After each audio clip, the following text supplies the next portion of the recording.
काळलो अन्ना नाही दुकाळलो अन्ना पर्यामान जनार्दना पर्यामान जनार्दना जनार्दना पर्यामान जनार्दना देव केला सकळ साक्षी देव केला सकळ साक्षी काळी आणि शुद्ध पक्षी काळी आणि शुद्ध पक्षी काळी आणि शुद्ध पक्षी काळी आणि शुद्ध पक्षी हा भोगी भोगविता भोगी भोगविता बाळा सरी तोची पिता बाळा सरी तोची पिता सर्वे तोची पिता बाळा सर्वे तोची पिता देव केला सकळ साक्षी देव केला सकळ साक्षी काळी आणि शुद्ध पक्षी काळी आणि शुद्ध पक्षी काळी आणि शुद्ध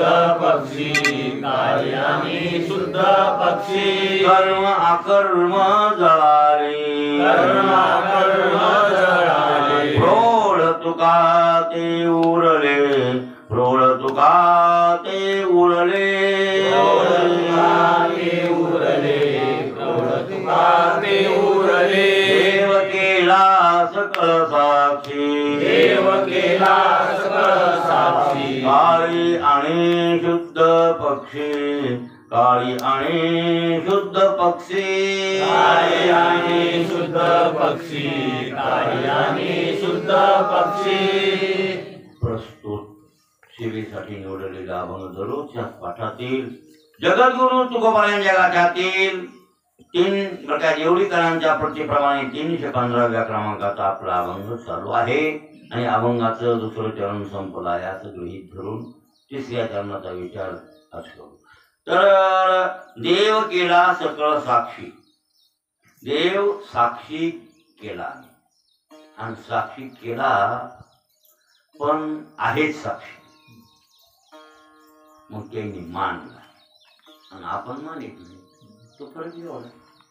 मग तुम्ही माना अथवा न माना नाही मानलं म्हणजे त्याचं साक्षीत्व जातं असं मात्र नाही तुम्ही माना की न माना पण त्याचं साक्षी राज सत्ता माना की न माना पण शासनाची सत्ता आहेच आहेच त्याप्रमाणे भगवान परमात्मा साक्षीभूत आहेच त्याला साक्षीच म्हणतात. आणि मग ते साक्षी आहे पण साक्षी मानला जर नाही एखाद्या माणसाने आपण मानितच नाही तर त्यांना नरकाला जावं निश्चित. आणि जर साक्षीला मानलं साक्षी ठेवूनच कर्म केलं तर त्या कर्माची बाधा कर्त्याला होत नाही होत. तुझ्या साक्षी मी करायचं मी कोण बाहुली आहे तू साक्षी होतेस देवा. आणि अशी या भक्त लोकांची प्रचिती आहे अनुभव आहे त्यांचा त्या अनुभवातून बोलतात मग आहे ना ते हो.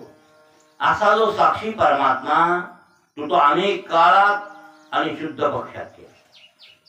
म्हणजे कसाही काळ येऊ वाईट काळ येऊ चांगला काळ येऊ लक्षात आलं. आमच्याकडून सत्कर्म घडो कधी असत्कर्म नाही घडो. काय जे होत असेल ते त्याच्या आम्ही साक्षीत्वानं करतो त्याला सोडून काही करीत नाही असं आमचं दृढ विश्वास आहे भाव आहे असं म्हणून लागले. आणि म्हणून साक्षी तो कुठस्थ असतो. कोण असतो कुठस्थ. नाव काही नाही शुद्ध ब्रह्मच आहे एक जगामध्ये पण त्या चैतन्याचे 4 भाग शास्त्रकारांना त्यासाठी पाळले ही तुम्हाला कळण्यासाठी. बुद्धी अधिष्ठानाला कुठस्थ म्हणतात. बुद्धीत प्रतिभाषित झालेलं ते भाग आहे त्याला जीव चैतन्य म्हणतात. मायेचं अधिष्ठान असलेलं शुद्ध ब्रह्म म्हणतात आणि मायेमध्ये त्या चैतन्याचा आभास त्याला ईश्वर म्हणतात. असं त्या कार्यप्रत्वे उपाधी भेदाला त्याला नाव आले किंवा बदलले. वास्तविक ब्रह्म भगवद्गीतेत त्याला तर नाव वेगळे वेगळे दिलेले कृष्ण परमात्म्याने. एकाला म्हणले क्षर पुरुष, दुसऱ्याला म्हणले अक्षर पुरुष, आणि तिसरा म्हणले उत्तम पुरुष. हे तुम्हाला समजायचं येणं केणं प्रकारे वेदांत लोकांना कळावा. ही तळमळ आहे, पण लोक वेदांताकडे जातच नाही. त्याला काय करावं? अध्यात्मशास्त्र कळावं लोकांना. यासाठी फिरून फिरून विषय वेगळ्या वेगळ्या पद्धतीनं संतांचंच वर्णन केले भगवद्गीतेत बऱ्याच ठिकाणी, पण वेगळ्या वेगळ्या पद्धतीनं. कुठं भक्त म्हणून केलं असेल, कुठं स्थितप्रज्ञ म्हणून केलं असेल. लक्षात आलं? वेगळ्या वेगळ्या पद्धतीनं जरी वर्णन असलं तर वस्तू एकच असते. तसं त्या ब्रह्माच्या बाबतीत वर्णन केलं तिथं, तर ते वर्णन त्यांनी असं केलं की काय खरं सर्वानी भूतानी कुठंच तो खरं उच्यते. है ना? कुठे आहे हे? किती पुरुष आहे? क्षर, अक्षर, उत्तम. आणि मग उत्तम पुरुषस्तोन्नी परमात्मेने जुदा होता एव लोकत्रयमा विश्व बिभर्ते ईश्वरा यस्मात् अक्षरमती तो मक्षराद पिठोत्तम अतोष्मी वेदेति लोकेच प्रतिथ पुरुषोत्तम. हे अक्षर ब्रह्म योगो नाम. ज्ञानी कोणी कळवून घ्यावं देण्याची भावनाच नाही. रिकाम पण कुठे आपल्याला? म्हणजे आपल्या बुद्धीत फक्त इतकंच बसलं की संसार कराय, आणि हे नाही केलं तर काय खरंय? मग ते करावंच लागतं, हेच खरंय. असं असं एवढंच डोक्यात आहे ना, बाकी काही डोक्यात नाही महाराज. काही डोक्यात संसारिक लोकांना डोक्यात तर नाही, बाकी हे फुजूळ आहे. हे रिकाम टेकण्याचं काम म्हणते. कोणाचं काम आहे? याला काही काम नाही तर हे काम करावे असा त्याचा अर्थ त्यांनी फुजूलात काढलाय आपल्याला. कोणाला? परमार्थिक माणसाला त्यांच्या दृष्टिकोनातून ते फुजूळ समजतात. हा, खरीच वेळ आल्यावर मग मात्र त्यांना वाटते हेच खरे. पण वेळ तशी आलीच नाही त्यांच्यावर. ते प्रारब्ध एखादं धड असतं, ते होतच येतं, चांगलंच होत येतं, चांगलं त्रास करतो प्रारब्ध. पण प्रारब्ध स्फूर्तीकडे गेल्यावर काही मानावंच लागतं, आणि मानलेले बकरे खातं टेकलेले. मग आता त्यांच्या दृष्टिकोनातून ही फुजूल आहे. पण ज्ञानेश्वरी कोणाला समजून घ्यावी ही भावना राहिली. ज्ञानेश्वरी समजायची असेल तर विचारसागरात चिंतन करावंच लागतं. विचारसागर, वृत्ती प्रभाकर, विचारचंद्रोदय या ग्रंथाच्या चिंतनाशिवाय ज्ञानेश्वरी समजेल असं मात्र नाही. का? हे सगळे ग्रंथ तिच्यात आहेत, पण ती आणि ती कळत नाही ना. मग ते कळत नाही कुठं परिणामवाद आहे, कुठं विवर्तवाद आहे, कुठं अजातवाद आहे. ज्ञानेश्वरी हे जर लावून घ्यायचं असेल तुम्हाला ते इकडचं थोडं चिंतन असलं पाहिजे. इकडचं नाही चिंतन केलं तर त्या माणसाला काय कळेल ते? म्हणून हे खरी वेदांताची पूर्वपीठिका बैठक आहे. त्या बैठकीत पक्क होऊन मग इकडं गेल्याच्या नंतर ते कळतं. मी ह्या तीन पुरुषाला तर क्षर सर्वानी भूतानी, देवानं सांगितलं क्षर सर्वानी भूतानी. सर्वानी भूतानी क्षर आहे. सर्वानी भूतानी क्षर आहे म्हणजे आभास. काय? आभासाला क्षर सर्वानी भूतानी. क्षर पुरुष का म्हणले त्याला? अक्षर म्हणजे च्युत, कमी होणारा, मरणार, जन्मणार, ते आभासच आहे ना. लक्षात आलं की नाही? क्षर. मग ते बी क्षर नाही काल आपला सिद्धांत झालाय की खरं तर आभास आहे, कुठस्थ रूप आहे, आणि कुठस्थ ब्रह्मरूप आहे. त्याच्या तुम्हाला बाद समानाधिकरण, मुख्य समानाधिकरण सांगितलंच ना. लक्षात आलं की नाही तुम्हाला? हे आभास आहे. आभासाला बुद्धीचं उपाधी टाकून दिली आणि कर्म वासनेची उपाधी टाकून दिली, तर मग आभास म्हणजे प्रतिबिंब आहे, आणि मुख्य बिंब आहे ते कुठं असते? मग प्रतिबिंब बिंबरूप असतं की नाही? उपाधी भेटल्या म्हणजे भंगल्यावर किंवा उपाधीचा नाश झाल्यावर, म्हणजे देहाची उपाधी, अंतकरणाची उपाधी, या उपाधीचा नाश झाल्यावर आभास ब्रह्मरूप आहे. फक्त त्याच्या संगतीत असलेलं कर्म वासना संस्कार काढून टाका. बुद्धीची भांडण तरी अज्ञानापासूनच लागली ना. हे अज्ञान निवृत्त केल्यावर काय? आभास ब्रह्मरूप आहे, म्हणजे आभास प्रतिबिंब बिंबरूप आहे. आणि बिंब तर पहिलंच बिंबाचे ऐक्य, हे मुख्य समानाधिकरण त्याचं. आणि आपल्या आभासाचं बाद समानाधिकरण आपोआप होऊन जातं. मग ह्या आभासाला क्षर का म्हणावं लागलं भगवंताला? तर ती भगवान तिथं सांगतात, या क्षर असणाऱ्या उपाधीचं तादात्म्य घेतल्यामुळं क्षर झाला. वास्तविक ते क्षर नाही. वास्तविकतेनं खऱ्या खात्यानं तो क्षर नाही. हो, तो अक्षरच आहे. पण क्षर व्हायला जर काय ज्ञानबा त्या भानगडी जर आपण मेलो त्या प्रपंचाच्या, हे लेकरं बाळ भानगडी हे ते बायका पुरं हे सत्य मानूनच जर आपण जन्मभर नाही मुक्ती मिळवली, नाही ज्ञान मिळवलं, अज्ञानाचा नाही नाश केला आणि तुम्ही जर जन्म म्हणजे मिळत असेल तर पुढच्या जन्माला कारणीभूत ठरलं. जन्मायचं मरायचं जन्मायचं मरायचं आणि म्हणून असं नाव आपल्याला अक्षर आलं. म्हणून सर्व भूतमात्रामध्ये जे वास्तव्य करतं ते क्षर म्हणजे आभास. क्षर म्हणजे कोण? आभास. आणि अक्षर कुठस्थो अक्षर उच्यते. तिथं म्हणले ना कुठस्थाला अक्षर म्हणतात. उच्यते ना म्हणतात. उच्यते म्हणजे उच्चार करणे. हो, कुठस्थो अक्षर उच्यते. कुठस्थाला अक्षर म्हणतात. मग उत्तम पुरुष शुद्ध ब्रह्म. उत्तम पुरुष कोणता? उत्तम पुरुषस्त्वन्ने परमात्मे मी तुझा होता, त्याला परमात्मा म्हणे. आणि यौ लोकत्रयमाविश्य बिभर्ते रे ईश्वरा यस्मात् अक्षर मतितो मक्षरात पिठो. मला याचं विवेचन हे ह्यालाच लागू नाही. उत्तम पुरुष शुद्ध ब्रह्म आहे, कुठस्थ अक्षर आहे. अक्षर म्हणजे क्षरणार नाही, ते कुठस्थ क्षरणार नाहीये. कुठस्थाचा नाश होत नाही, कुठस्थाला सुख दुःख नाही, कुठस्थ निर्विकार आहे. आणि ते जसं शुद्ध ब्रह्म निर्विकार आहे तसं कुठस्थ सुद्धा निर्विकार आहे. मग कुठस्थ निर्विकार आहे म्हणून अक्षर आहे, ते तर उत्तम पुरुष त्याला नाव दिलं त्या शुद्ध ब्रह्माला. आणि खाल्ला जे राहिला आभास हा मात्र क्षर आहे, मरणार आहे जन्मणार आहे, मरणार आहे जन्मणार आहे. म्हणून तर हो खरं तर ही भानगड देहाच्या पाठीमागे काय अस्ति वर्धते जयते उपरिमिते अपक्ष येते निधन. पण ही जरी भानगड त्याच्या मागे असली देहामागं तरी यानं बोकांनी घेतली. म्हणून हे म्हणायला आहे काय, मी जन्मलो, मी आहे, मी आता मोठा झालो, बरं मी आता थकलो हो म्हणतील की नाही.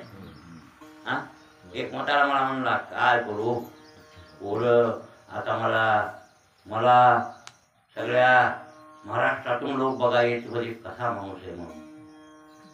म्हणजे त्याची अशी धमक होती कोणाची, त्या माणसाची, त्या म्हाताऱ्याची. हो मला म्हणून लागलं की म्हातारं महाराज मग अशी धमक होती त्या काळात, मला बघायला लोक येत होते कोण हे, आणि आता महेश पोर मला जाऊन देईना असं म्हणायले. म्हातारं गरम झाले, मला बोलायले आपलं.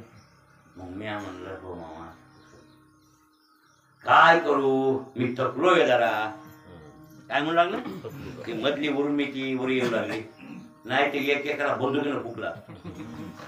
पण कसा पाहिजे होतो मी, जवान पाहिजे होतो असं म्हणलं. म्हातारं हे बोलायले या ज्ञानातून, ते देहाला धरून बोलायले का स्वरूपाला धरून बोलायले देहाला.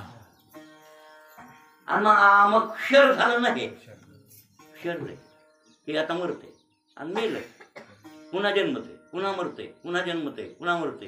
हे मर्यादा दादा घेतल्यामुळं आणि ह्याच्याच बोकांनी ह्याचे प्रकृतीचे कर्म आपले माथा आणि घेऊन येण्याचे अहममता त्याने अभिमाने दुर्बद्धता अकल्पांतता अनिवार्य देहाचा तादात्म्य घेतलं वोकांडीवर की जन्म मरण वोकांडी बसलं.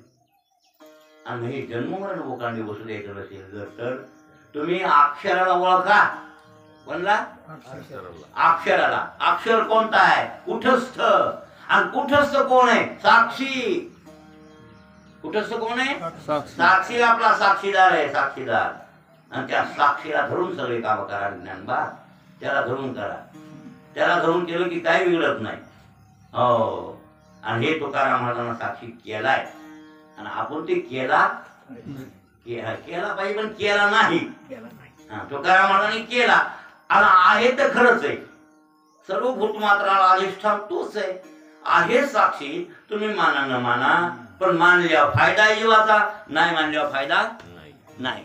तुकाराम महाराजांनी मानला म्हणून देव केला सगळं साक्षी. देव नाम कुठस्थ साक्षी केला. देव परमात्मा साक्षी केला. निर्विकार तो परमात्मा आहे आणि मी साक्षी केला. मग काळे आणि शुद्ध पक्षी काही कोणतंही कर्म असो साक्षीदार केला. आता असा हा परमात्मा तो आमचा बाप आहे. तो आमचा बाप आहे. तुकाराम महाराज त्याला बाप म्हणाले. बापच आहे, बापच आहे कृष्ण. हे भगवान परमात्मा कृष्ण परमात्मा बाप आहे सगळ्याला. पांडुरंग बाप आहे ना मला. म्हणून तर ज्ञानेश्वर महाराज अभंगाच्या शेवटी बऱ्याच अभंगायला बापच म्हणले त्याला. बाप रुक्मादेव विठ्ठले मजायचे गेले है ना.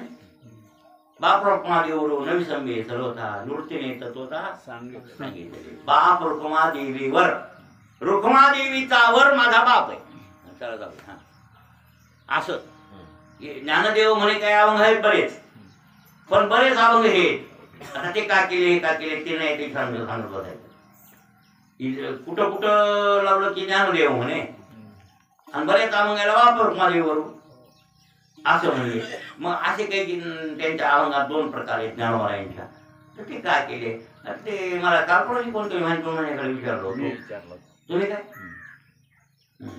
तुम्ही विचारलं बाप रुक्मादेववरून ज्ञानदेव म्हणे. ज्ञानदेव तो बाप रुक्मादेवीवर अभंग घ्यायचा म्हणजे भजन संपलं त्यावेळेला. काही भजन करा, गवळणी म्हणा, हरवडं म्हणा, काकडा करा, जागर करा, कीर्तन करा, काही वाटेल ते करा, पण सगळं झाल्यावर मात्र शेवटी म्हणा उत्तर अभंग म्हणतात. कोणता अभंग? हे मी लहानपणापासूनचा भजन नाही म्हणा, एवढं होतं तर भजन करतो. तर ते आमचे म्हणा अभंग म्हणा उत्तर अभंग म्हण. कोणता अभंग म्हण? उत्तर अभंग. मला पाठांतर होते महाराज बचपणी रोज एक अभंग म्हणत होते. हो लय अभंग पाठते बाप रुक्मादेवीवराची. भलते वर बदलली की वार बदलला की अभंग नाही बदलायचा, त्याच वारावरला म्हणायचा. बाप रुक्माचा जरी दिला तर त्याच वार जे दुसऱ्या बाप रुक्माचा अभंग ते फलन राहिले त्याला दुसरा द्या. त्याला कारण काय आज फलाना वार आहे आणि त्या वारावरला अभंग ह्या पोरला येते, त्याला येत नाही ना. मग म्हणा ना बुधवार आहे आज बुधवारच्या होळीतला अभंग बाप रुक्माचा म्हण. पंढरपूरचा निळा लावण्य देखेला डोळा बाई त्याच्यावर किती अभंग पाठ म्हणा. त्या बुधवार बुधवार बुधवार गुरुवार गुरुवार तसेच अभंग घ्यायचे तसे जसा वार असेल. पण बाप रुक्मादेव मग का ते उत्तर आणि ते जर अभंग म्हणला तर पुन्हा तेच म्हणा बाप रुक्माचेच म्हणा. ते बी माऊलीचे बाप रुक्मायचे. तुकाराम महाराजाचा पुन्हा म्हणायचं नाही, पुन्हा नामदेवरायचा म्हणायचं नाही, पुन्हा कोणाचं हे भजनाचे मला वाटतं नियमच माहित नाही काय आताच्या लोकांना का माहित आहे. बऱ्याच महाराजाला माहित नाही होय. महाराजाला म्हणायलो मला वाटतं भजनाला तरी माहित असेल, महाराजाला काहीच माहित नाही. भजनच केव्हा करीत नाही महाराज. त्याला उत्तर अभंग म्हणावं. त्याला म्हणावं आता कीर्तन संपलं कंबर सुटली येणेकरी येतो ना त्याला म्हणा येणेकरी म्हणावं ते बाकी त्याला येत नाही ना आम्हाला गाडीला अभंग येत नाही. तू तर महाराज तुम्ही इथे या तेवढे म्हणा. तेवढं पसतो आरती पसतो त्याला येते का बघू. येत नाही हा समर किली वाणी हे ते मागणे हे सगळं येते का बघू म्हणे. येतच नाही. त्यानं फक्त कीर्तन करावं. कीर्तन सुटलं की कमर झालं बोंबलत निघावं. काय येत नाही महाराज. नियम हे माहीतच नाही. त्याला भजन केलंच महाराज काही भजन पहिले लहानपणापासून केले का ते नियम माहीत असतात. बाप रुक्माचा अभंग जर म्हणला तर पुन्हा दुसरा अभंग म्हणायचा. म्हणून वाटेल तर बाप रुक्माचेच म्हणा. त्याचा नियम आहे भजनाचा. हे उत्तर अभंग म्हणतात. म्हणजे उत्तर अभंग का अरे बा ज्ञानोबरायांनी 16 वर्षापर्यंत जे वाङ्मय केलं वयाच्या कितव्या 16व्या वर्षापर्यंत ते वाङ्मय माऊलीनं माऊलीच्या नावावर केलं. ज्ञानदेव म्हणे ज्ञानदेव म्हणे तिथपर्यंत. तिथून पुढे राहिलेले जे 5 वर्ष 3 महिने आणि 5 दिवस आयुष्य त्यांनी आगाव घेतलं बरं. ठरवून आलं ते 16 वर्ष राहायचे म्हणून पुन्हा आगाव मागवून घेतलं. चिठी काढली म्हणा वाढवून घेतलं. आधार कार्ड तारीख एसटी तिकीट बसायला गेले लोक करायला किंवा आता जीप आमची आता हे 2 वर्ष हे पोलीस म्हणते 15 वर्ष झाले मग आम्ही 5 वर्ष वाढवून घेऊ तिथं जाऊ. तसंही मुदत वाढविली तशी माऊलीनं मुदत मग मुदत वाढविल्यावर माऊली म्हणले घरी आता आयुष्य आपलं नाही ते देवाचं आयुष्य ते आपलं नाही आयुष्य म्हणजे असं आता ईश्वराचं. आणि म्हणून वाङ्मय आता ईश्वर नावानं करतो. म्हणून पुढचे अभंग राहिलेले गाठ्यातले त्यांनी बाप रुक्मादेवी. मग रुक्मादेवी वर रुक्मा नाम रुक्मिणी तिचा रुक्मिणी देवी आणि त्या देवीचा वर नाम नवरा कोण? पांडुरंग यांचा बाप आहे. कोणाचा? माऊलीचा बाप आहे की नाही? मग तुकाराम महाराजाचा, माऊलीचा, संतांचा देव कोण आहे? बाप आहे. म्हणून भोगी भोगविता तर बाळा असवे तोच पिता. आणि बाप त्यालाच म्हणतात की आपल्या लेकराबरोबर जेवण करतो. करते ना, वात्सल्य भाव असतो बापाला. बापाला वात्सल्य भाव, निकृष्ट बाप वेगळा बरं, पण वात्सल्य भावातला बाप वेगळा. हो, ते आपल्या पोराला जवळ घेतो, पोराला बस बस बाळ्या वागू हे म्हणते. बाळा सवे तोची भोगी भोगविता आणि बाळा सवे तोची पिता. मग ते बाग्या बाग्या ये बस बस जेवायला. आपल्या तोंडचा घास काढत त्याच्या तोंडात घालत. नाही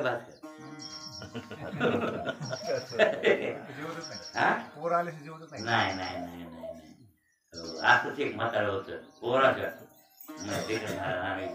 पाहुण्याचं गावात नाही, त्याचं नाव होतं भाऊसाहेब आले नाही. बरोबर, भाऊसाहेब दिवस थांबतो तर तुम्ही मला जेवून घ्या. भाऊसाहेब माझ्या भाऊसाहेबाशिवाय जेवण आम्ही कधी बघा, भाऊसाहेबांनी सोडून जेवतच नाही. भाऊसाहेब जमायशिवाय आमच्या तुम्ही गेल्या. महाराज मागून मागून भाऊसाहेब गेले, आता दुसऱ्याकडेच राहावं लागायचं. नवराची गोष्ट आहे. प्रेमाचा कमी जास्त भाव आहे, प्रेमाच्या कमी जास्त अवस्था आहेत बघा. कधी राहत कधी राहत नाही. हे विषयातलं प्रेम असत असतो, हे विषयातलं प्रेम. पण काही असो, लेकराची वात्सल्यता बापाला, आणि मग आपल्या ताटात घेऊन जेवावं जेवतो. जे सगळे काय भोग आहेत त्याचे आणि ते भोगवितो. कोणला? त्या लेकराला. हा, घालुनिया पाये डोळा अलंकार, ठेवा लावी थोर करोनिया, है ना. बाप करी जोडी लेकराची ओढी, आपण करवंडी वाळवणे, एकाएकी केला मिराची साधने, कळे वागवणे भार कांदे. बघा ना, हो, घालुनिया पाये डोळा अलंकार आणि ठेवा लावी थोर. हो, कधी कधी बाळ्या आपण चल चेंडू खेळू. खेळते की नाही? हा, ते तिकडून चेंडू हाणायला कोण? बाळ्या. आणि इकडून त्याचा बाप चेंडू हाणायला. भोगी भोगविता बाळाचं वे तोची पिता, म्हणजे ते बाप असे भोग भोगायला होतो. पण हे दृष्टांत कशासाठी दिला? पांडुरंग आमचा बाप आहे, श्रीकृष्ण, आणि आम्ही त्याचं लेकरू आहे. इथे कोणता भाव लावलाय? पिता पुत्र भाव. भाव आहेत परमार्थातले ते कांता भाव, पुत्र भाव, पत्नी भाव, पिता भाव, असे काही भाव आहेत. बरं, भाव आहेत ते. आता त्यापैकी तर नाथं लावलं तुकाराम महाराजांनी लेकराचं आणि बापाचं. देवाला बाप केलं आणि आपण लेकरू झालो, आणि आपण लेकरू होण्याचाच आनंद आहे. देवाला लेकरू करण्यात दुःख आहे. लक्षात आलं की नाही? भावच लावायचा आहे तर देवाचा नवरा होऊ नये, देवाची बायको व्हावं. बायकोचा भाव लावा. मी बायको, ते माझा नवरा. मी मुलगा, ते माझा बाप. तो देव, मी भक्त. असेच नाते लावा. ते गुरु, मी शिष्य. हे नाते लावा. वरचे नाते तुम्ही घेऊ नका. आणि वरचे नाते ज्यानं ज्यानं घेतले ते फसले, ते फसले. भोगी भोगविता तर बाळाचं वे तोची. महाराजांनी इथं कोणता भाव लावला आहे? भगवान परमात्मा बाप आहे आणि मी त्याचं लेकरू आहे. पण ज्यांनी ज्यांनी तू लेकरू होय ते हो, जेलमध्ये राहावं लागलं महाराज, फुकट नाही. हे वसुदेवन देवकी हे काय तपस्या थोडी केली होती. दशरथ राजा आणि कौशल्या माता. दशरथ महाराज कौशल्या माता कोण आहे? हा, आणि हे पहिल्या जन्मातले दशरथ कश्यप आहे, कौशल्या आदिती आहे. हा, बर. वसुदेव देवकी कोण आहे? प्रश्नी आहे. आणि वसुदेव सुतपा प्रजापती आहे, असं भागवतात वर्णन. सुतपा प्रजापती आणि प्रश्नी ती होती देवकी. असं पुण्य केलं दोघांना. भयंकर तपश्चर्या. अहो कधी कधी आधी तर त्यांनी एक भुकटा अन्न खायचं, एकच टाइम जेवायचं, एकच टाइम जेवण सोपं नाही मला. आणि ते जेवायचं पुन्हा पुन्हा अन्नच त्याग केलं, फळच खाऊन घ्यायचे. इतकं कशासाठी? देव पोटाला या. कशासाठी? देव पोटाला. देव पोटाला, दुसरं काहीच नाही. काय तपश्चर्या म्हणतात काय, शेवटी तर त्या फळाचाही त्याग केला, निराहारी राहिला. तुम्हाला म्हणून त्या काळात अस्थिमय प्राण होता. आजचा प्राण वाचत नाही ना, नाही खाल्ले, पण तिथे वाचत होते. पुन्हा भाकरीचा म्हणजे अन्नाचा फळाचा सगळा त्याग केला आणि पुन्हा पुन्हा तो पाण्याचा त्याग. आणि मग विष्णू परमात्मा प्रसन्न झाले आणि आले. वरमृही बोला, काय पाहिजे तुम्हाला? काय नाही म्हणजे तो आमच्या पोटाला येईल, तो आमचं लेकरू होऊन तथास्तु हो म्हणला. आणि मग पोटाला आला. त्यांना सांगितलं तुमच्या फक्त पोटीची येईल, पण लहानपणाचं मोठं होणं हे पुण्य तेवढं करणे इतकं वासले भावाचं पुण्य तुमच्याकडे नाही, म्हणून मी दुसरीकडे जायला लहानाचा मोठा व्हायचा. लक्षात आलं? असा म्हणला परमात्मा ईश्वर. आणि असा म्हणल्यावर ते न मान्य केलं आणि ते पोटाला आला. फक्त देव पोटाला आणण्यासाठी वसुदेवाने एवढ्या खटपटा केल्या, जन्मचे जन्म तप केले आणि एवढे जन्मभर तपश्चर्या करून पोटाला त्याला आणलं पण जेल भोगावं लागलं. आहे ना? जेलमध्ये होता वसुदेव, हातात बेड्या पायात बेड्या, त्या बायकोची आम्ही आणि ह्याच्या. आणि 8 लेकरं होस्तर जेलमध्ये राहावं लागलं. 8 होस्तर नाही, कृष्ण मोठा होस्तर. चांगला 10 वर्षाचा टणक झाल्यावर त्यानं कंसाला मारलंय. वसुदेव देवकीची बंद ओढीली शाळा. हो, किती दिवस जेल भोगावं लागली सांग. पहिल्या लेकरू जन्मला त्या वर्षी बसून ते लग्न झालं तेव्हापासून माहिती. वसुदेवाचे देवकीचं लग्न झालं का तेव्हापासून जेलमध्ये राहावं लागलं. अटक आणि अटक पण बरोबर. शेवटाला उद्धार महाराज नाही, उद्धार झाला पण नाही, मोक्षानं ज्ञानानं झाला. त्यांना देवपोटाला म्हणून उद्धरलं नाही बाबा, नाही उद्धर. दशरथला त्याला मुक्त केलं का स्वर्गाला गेलाय दशरथ? अरे बाबा स्वर्ग 21 आहे. तुम्ही स्वर्ग इंद्राचा समजू ना. तिथं दशरथाच्या बाबतीत इथं स्वर्गातून दशरथ आला असं वर्णन नाही ना. ते तुम्ही स्वर्ग इंद्राचा समजू नका. इंद्राच्या स्वर्गाला दशरथ जन्माला तमाशा बघायला. वैकुंठ 21 स्वर्ग एक वरी. स्वर्ग 21 सांगितले, नरक 28 सांगितले. एवढं तर तुम्हाला माहिती आहे की जटायू पाखरू मेलं. जटायू पाखरू मेलं. रामप्रभू नाशिक पंचवटीहून सीताशुद्धी करत निघाले. बरोबर आहे? तिथून सीता निघली नाही का नाशिकहून. मग सीतेचं गवेषण करीत करीत करीत करीत करीत निघाले. राम लक्ष्मण रडू लागले. इथं काय लक्ष्मण कोणी नाही त्या संधीचा. लक्ष्मण मागे मागे असा त्याचा मार्ग होते का? नाशिक ते बाबळगाव हे तुमचं नगर, ते नगर आपलं बीड जिल्ह्यात सगळी हे उत्तरेश्वर पिंपरी. तिथं माझं कीर्तनाला गेलं. मी गेलतो उत्तरेश्वर पिंपरीला कीर्तनाला. ते नाना महाराजांच्या पुण्यतिथीला म्हणजे दादाच्या भावाच्या पुण्यतिथीला कीर्तनाला. ते उत्तरेश्वर पिंपरीला लय मंदिर चांगलं आहे. महादेवाचं मंदिर आहे हो, मस्त मंदिर आहे, दगडी बांधकाम तिथं. तर ठीक आहे, तिथं उत्तरेश्वरला, तिथं उत्तरेश्वर त्याचं नाव पडलं. मग तिथं आले. तिथं आले तर बघितलं तर अलीकडे दिसले पकळे कळे रक्त सांगले. लक्ष म्हणा ते रक्त सांगलंय. नक्कीच ते इथे खाऊन टाकले. कोणी राखो हो नक्की म्हणजे रक्त पडले. जरा पुढे गेले ते जटायू फक्त तुटून पडले ते. त्याला काही स्मरण नाही. गेले बाबू म्हणजे राक्षस का बाबा असं वाटलं आम्हाला. लांबून वाटतं ना बाण हे टेन पडलेले धिंगाणा अरे बाबा तिथे घाल झाला. जटायू जटायू अरे अरे हे तर जटायू आहे.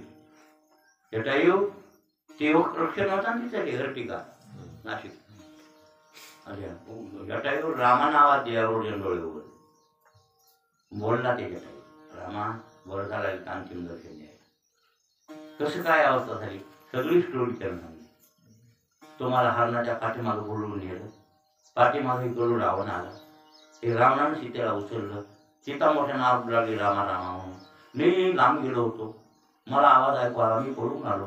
पळू पुन्हा तिला सोडायचा प्रयत्न केला, भांडणं आणि मी त्याला ऐकायला गेलो. त्यानं दातात गवत धरलं. कोणी? रावण हे दाती धरले. दातात गवत धरणे म्हणजे मी युद्धात हारलो. तू मला ऐकत कपट केलं त्याला. नाही तर मी त्याला ऐकायला गेलो. म्हणला बघा, रावणाला ऐकायला गेला, एवढा मोठा रावण असो. मग शेवट रावण दमला आणि तुला मी शरण आलो गड्या, आणि याच्या एवढं भांडण करू नको असं म्हणला म्हणजे रावण. मग मला गोळीनं तू शपथ घातली रामा. रामाची शपथ आहे जटायू, तुझे मरण काय ते सांग. ते म्हणला जटायू तुझे मरण काय तू सांग. कोणी मरण तू मला विचारतोस, तुझे मरण तू मला सांग. मग रावण झुटी आहे, लबाडे. ते म्हणा माझ्या डाव्या पायाचा अंगठा तोडला की मी मेलो. ही चुकीची बात होती का कशी होती? खोटं सांगितलं. आणि ज्यानं रामाच्या शपथीनं खरं सांगितलं, मग पक उठले की मी मेलो. रावणानं तेवढी अटकल बघितली.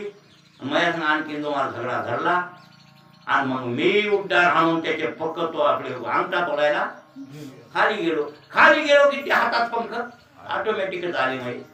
मग त्यानं पक्क धरले. आता पंख गेल्यावर मला काय पाहता, मी पडलो. राम रडली बरं. लक्ष्मणा ते आपला सहकारी आपल्यासाठी प्राण वेचलाय. कोणी? त्या जटायू मरू नको तुला मी वाचवितो म्हणले की नाही राम तिथं, तुला मी वाचवितो मरू नको. तसे डोळे नाही रामा, तुम्ही मला वाचवितात पण अशी लक्की स्कीम पुन्हा येणार नाही. कशी? की तुमच्या समोर मी ध्येय ठेवायलो ना, तुमच्या माघारी मिळेल केव्हा तरी पुन्हा. म्हणून मला वाचण्यात काय आनंद आहे. तुम्ही तसं करू नका. मला तुमच्यात एकच मरू दे, तुम्हाला डोळ्यात साठवून मी मरतो अशा म्हणला. कोण? जटायू. आणि रामाचं सगुण रूप डोळ्यात ध्यान करून साठविलं आणि जटायूला डोळे लागले. विमान बोललं. पण जाता रामाला आठवण झाली, आता हे जटायू जाणार आपल्या बापाच्या तिथे सोडायचं. कोण्या गतीला घालावा याला? जिथं आपले राजा राहतात दशरथ महाराज, त्या लोकात नेऊन घालावा याला. आपला भक्त आहे आणि जुन्या काळातला दशरथ महाराजचा दोस्त बी आहे. म्हणून दोस्ताला दोस्त भजी जाऊया. पण जटायूला मग आठवण झाली आणि जटायूला म्हणू लागले, जटायू तुला सद्गती मिळतीये, तुला स्वर्गाला पाठवायलो दशरथ महाराजाजवळ. मात्र एक जाता सांगायलो की तिथं गेल्यावर दशरथ महाराजाला तुमच्या रामानं बायको चोरून बायको हरविली असं म्हणून. असं म्हणल्यावर आमच्या बापाला उणं वाटत की काय आमच्या वंशात पोरग जन्माला आलं की स्वतःची बायकोच गमवून टाकली त्यानं असं वाटल. दशरथ महाराज वरून खाली यायचा विचार करते, त्याला खपायचं नाही. त्याच्यासाठी मै बायको चोरून गेली राक्षसानं, तू त्यांना म्हणू नको एवढं सांगितलं. आणि जटायूला विमान बोलवलं वैकुंठाला. लक्षात आलं? ते स्वर्ग इंद्राचा नव्हे बरं, पण इंद्राच्या स्वर्गात म्हणतात. असं पाठविलं. एक लक्षात ठेवा. मग मी हे म्हणतोय, दशरथ मुक्त झाला का? नाही झाला. तुम्हाला माहित नाही यातली बारकाई काय माहिती. मुक्त नाही झाला. आणि वसुदेव मुक्त झाला का? नाही. आणि झाला असता वसुदेव कृष्ण, हा झाला केव्हा? नारदाच्या उपदेशाने. 11वा स्कंद भागवताचा एकनाथी भागवत. पहिला भाग एकनाथी भागवताच्या मला वाटते दुसऱ्याचा अध्याय, 11व्या स्कंदाच्या दुसऱ्या एकनाथी भागवत त्या 11वा स्कंद आहे. त्या 11वा स्कंद त्याचे अध्याय 31 आहेत. 31 अध्यायापैकी पहिला अध्याय मुसलम कुलनाशन आणि लगेच दुसऱ्या अध्यायामध्ये निमिजयन संवाद सुरुवात आहे. मग त्या दुसऱ्या अध्यायात नारद मुनी वसुदेवाच्या घरला आले. वसुदेवाच्या घरला आले आणि वसुदेवाच्या घरला नारद मुनी आल्यावर श्रीमन नारायण त्यावेळेला वसुदेव म्हणले, या नारदा या. नारदाला बसविलं आणि नारदाची षोडशोपचारी पूजा वसुदेवजीनं बसा म्हणले महाराज. आणि प्रश्न विचारला, कस्त्वम ओहम कथमिदम द्या. होय कर्ताची विद्यते उपादान किमस्ती हो विचार स्वयं दुष्या. मला तुम्ही हे प्रश्नाचं उत्तर द्या, ब्रह्मज्ञान सांगा. का आणखी मी मुक्त झालो? तर ते तसं म्हणल्यावर ते काय म्हणजे नारद हसले. ते म्हणजे तुझे वर्ग ब्रह्म आहे आणि मला ब्रह्मज्ञान तू विचारतोस, मला नवरच वाटलं हो. कोण म्हणाले? नारद. ते म्हणले इथं तर फसलो ना, त्याला पोटाला मागितलं पोरग होऊन, मै झाली चूक, घोड चूक. आता त्याला जर काही विचारलं ब्रह्मज्ञान कोणत्या ज्ञानाचा प्रश्न विचारला, ते म्हणते दादा मी बाप आहे की, तुम्ही बाप आहेत की, तुम्हाला मी लेकरू कसं सांगू? म्हणजे आपला लेकराचा भाव त्यानं सोडलाच नाही आणि मला बाप म्हणायला आणि मोठेपणा देऊन मारायला. मला आणखी मुक्त केलं नाही आणि मला मुक्त व्हायचे गड्या. मला असं येण्यासारखं राहायचं नाही. फसलो मी, जन्मते जन्म तपश्चर्या केली आणि त्याला पोटाला मागून काय उपयोग झाला माझा? काही तू फायदा नाही झाला माझा. पुन्हा आणखीन जन्म पण मला सुटणार नाही. त्यासाठी मला तुम्ही ब्रह्मज्ञान सांगा. नारद मुनी म्हणले ठीक आहे, तुला तरी ही सद्बुद्धी निर्माण झाली, म्हणजे तुझी चित्तशुद्धता आहे, याचा अर्थ तू मुमुक्षु आहेस. तुला मी सांगतो, राजा जनकाला नवनारायणानं जे ज्ञान सांगितलं होतं, कबीर हरी अंतरिक्ष प्रबुद्ध पिपळाय नागर आणि कर भाजन, ते या 9 जणांना 9 राजा जनकाचे प्रश्न त्याचे उत्तर दिले. ते संवाद तुला मी सांगतो, तो मुक्त होशील. आणि ते संवाद म्हणजे राजा जनकाचा आणि त्या नवनारायणाचा जे संवाद झाला, आणि तेच नारदानं कोणाला सांगितला? म्हणून त्याच्यात 2 संवाद आहेत. निमिजायन संवादे नारद वसुदेव संवादे एकादश स्कंदे द्वितीय अध्याय असं येणार, किंवा तृतीय अध्याय असं येणार. लक्षात आलं? मग काय कोणता भाव लावला तिथं त्या वसुदेवानं? पुत्र. मग पुत्रभाव देवाशी संबंध जोडला तर म्हणजे आपण बाप झाल्यावर त्याला पोरग केल्यावर फसलं. मग काय भाव? देवाचा बाप व्हावं का देवाचं लेकरू व्हावं? नवरा व्हावं का बायको व्हावं? बायको होणं चांगलं आहे का नवरा होणं चांगलं आहे? नाही, व्यवहारात बी काय कोणतं चांगलं आहे? तू नवरा आहे,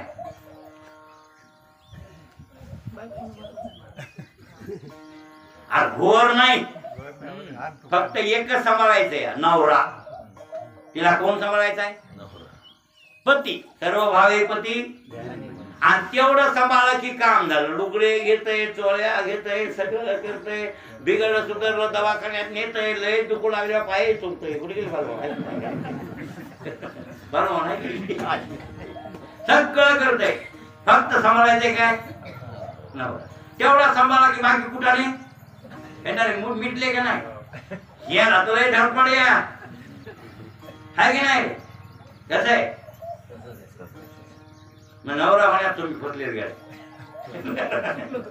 हा, पुढच्या जन्म मागून घ्या मला बायको करून.